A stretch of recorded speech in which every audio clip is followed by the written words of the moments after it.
Hey guys, I'm just going to take a couple minutes to go through this lesson very quickly with you. I've gotten some feedback over the last week that some of you were pretty overburdened with your other classes. So this week I did simplify things a bit for you. You only have one document to turn in, and hopefully it'll give you guys a little bit of a break period so you can catch up both on things for my class and things for other classes. So what we're going to be doing today is we're going to be reading another piece by the same author, Jeffrey Kluger, that wrote From Simplexity. This piece is available to you in multiple ways, but let's first take a look at the warm-up here. Oops, I got to move the closure down. Ignore that that's up there. So in your warm-up, we want to think about the nature of comparison and contrast. This article is written differently than the cause and effect article that you read before. It deals with a lot of the same topics and ideas, but in this particular article, he uses a comparison and contrast instead of cause and effect. So I want you for your warm-up to think for a minute about how comparisons help us understand the world around us.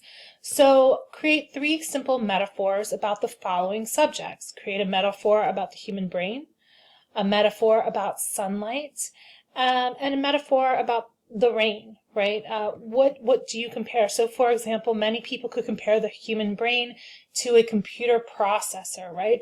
The human brain is a computer processor, or you could make a simile as like a computer processor.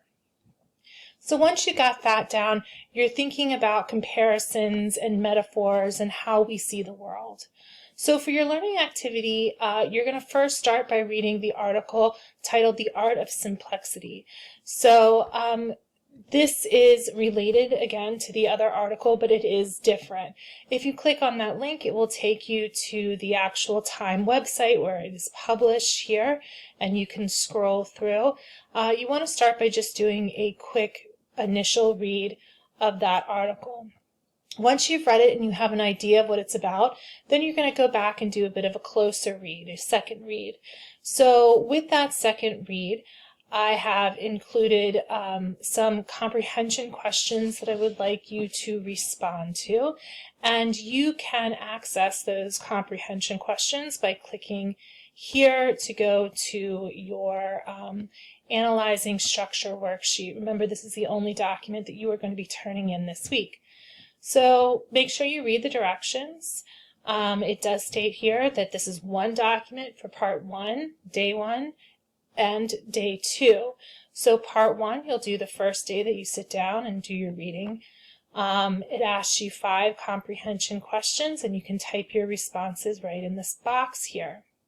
So these questions do make you think a little bit because he is using comparisons and analogies while making his main point. So I am asking you to look specifically at those ideas.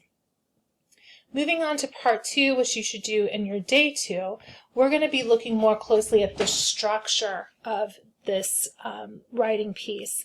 And, we've been looking at these different argument structures, but we're specifically thinking about the compare and contrast. So the directions here state that in the chart below, select 3 unique comparisons that Kluger makes and then explain the point he's trying to make with each comparison. So I have put a model example up here for you.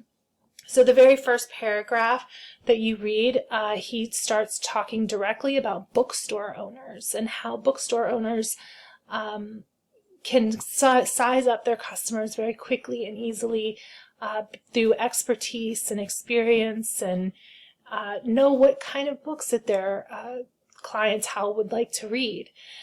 He then goes on to talk about how Amazon.com uses software to do the same thing. So by comparing these 2 ideas, bookstore owners and Amazon.com software, and you'll note that I did use text evidence, you do need to do that.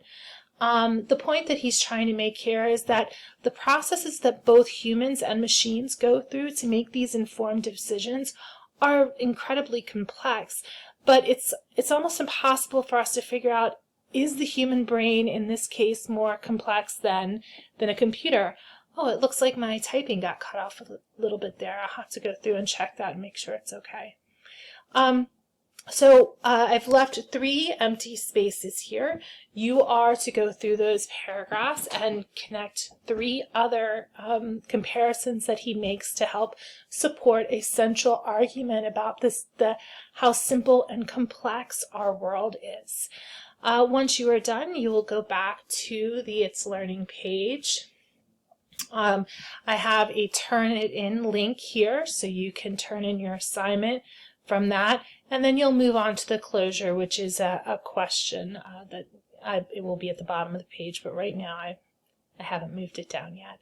So if you have any questions as you're going through this, like I said, this is a pretty streamlined, more simple assignment week so that you can get caught up and get focused on things that you need to take care of. Just make sure you turn it in, and if you have any questions, please let me know. Take care, guys.